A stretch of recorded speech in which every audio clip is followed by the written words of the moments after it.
Good morning and welcome to the Velo-ads YouTube channel.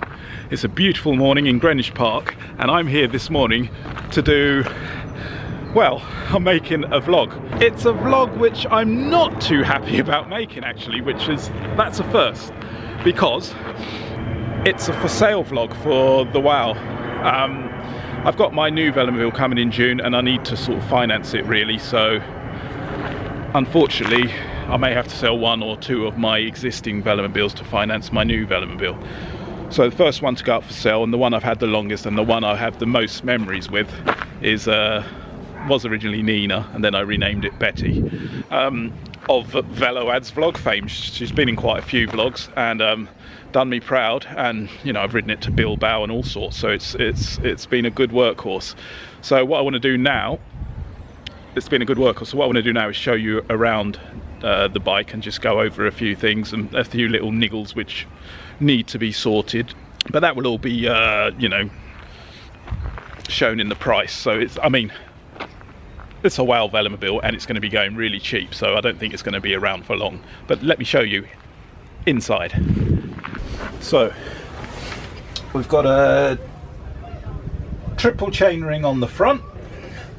So we've got a 24, I think it's a 44 and a 54 on the front. So triple, we've got look pedals in here at the moment.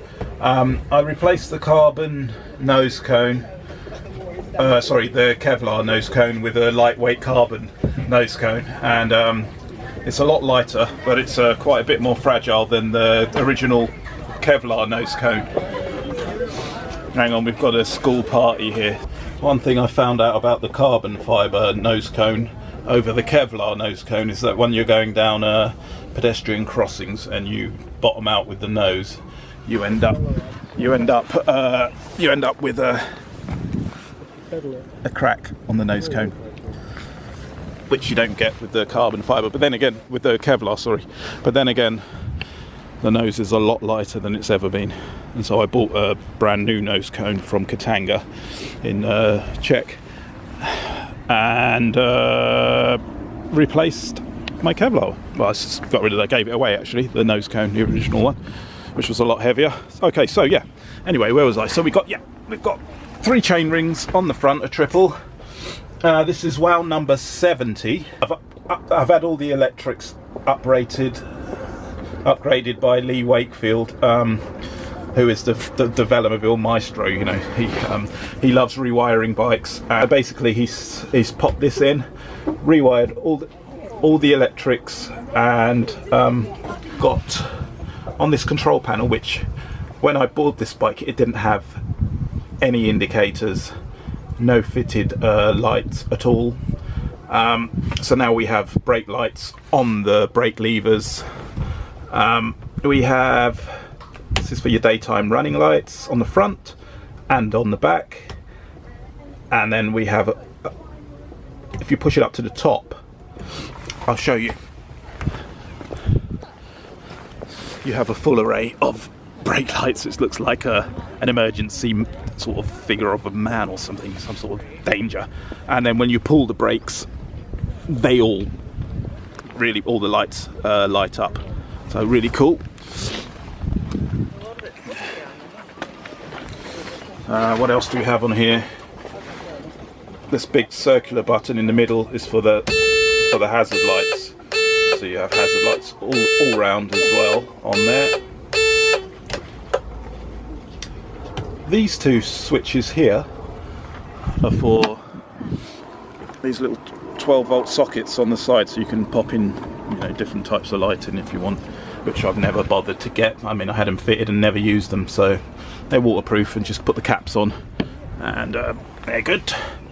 So yeah, we've got the shifter for the front on here, and then a thumb shifter on the right for the rear. Parking brake pretty much is this strap, that's all I use, that's all you really need. What else has been done in here? We've got a Ventizit seat pad in here. We've got the headrest, which I fitted myself. When you want to take the rear off, the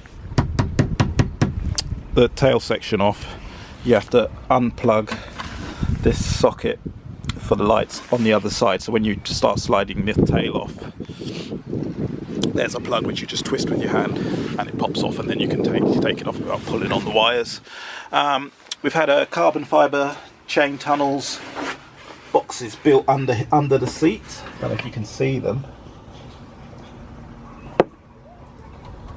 but yeah, they're really good because they at the moment I've had to raise the seat a bit, so I've bolted it. I've stuck a piece of wood under and screwed through there just to raise it up for my height, so there's plenty of adjustment. It had a full service about, I don't know, 8 months ago.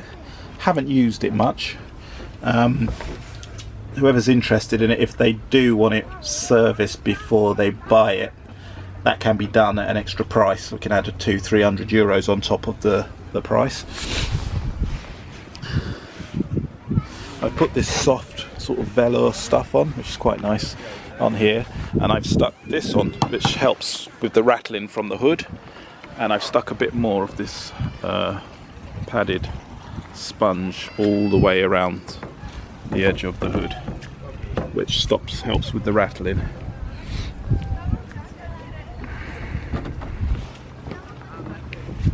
Okay, so things what need to be done on this bike externally, I'd say. It still has the original 70mm drum brakes on the front, which I've lived with, but occasionally you think, goodness me, I'm not going to stop if you're hurtling down a hill or a mountain, you know.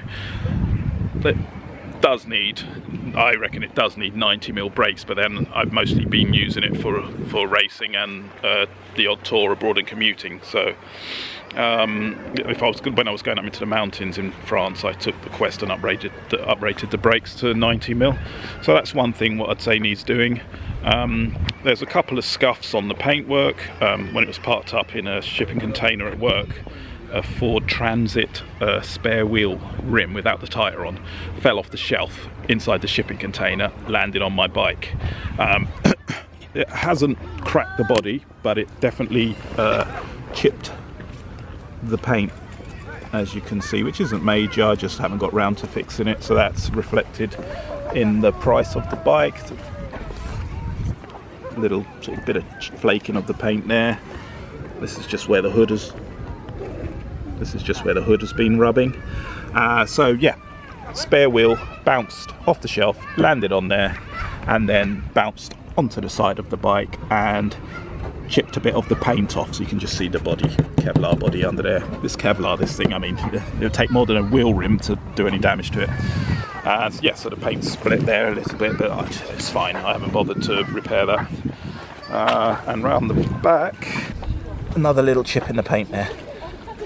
And that was where an Uber just gently bumped it with its nose when I was waiting at the lights about 7 months ago. So yeah, that's that. Yep, so we've got Giranos all round.